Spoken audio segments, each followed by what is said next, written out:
Hteo bih da samo istaknem da, nažalost, prisustvujemo jednoj simulaciji poslaničkih pitanja i sa žaljenjem mogu da konstatujem da je predsednica Vlade poprimila manire njenog prethodnika i da vodi duge monologe bez davanja konkretnih odgovora na većinu pitanja.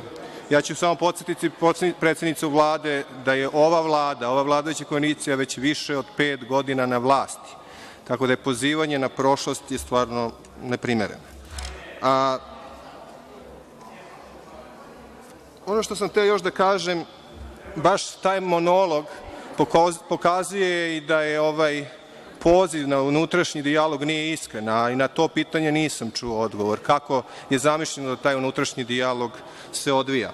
I zbog toga smatram da bi bilo mnogo poželjnije da se otvori istinski sveobuhvatni dijalog o budućnosti države i to prevashodno u ovom parlamentu, jer kao što je pre neki dan izjavio jedan od poslovnih lidera, pravo merilo uspeha nisu ni privredni rast, koji je onako najniži u ovom delu Evrope, ni smanjenje javnog duga, već želja građana da ostanu u zemlji. A ta želja je najniža od 90-ih, o čemu najbolje svedoči činjenica da smo u svetskom vrhu po odlivu stručnih kadrova. Baš zbog toga potreban je iskren dijalog o tome kako svi zajedno možemo da doprinesemo otklanjanju uzroka ove poražavajuće pojave.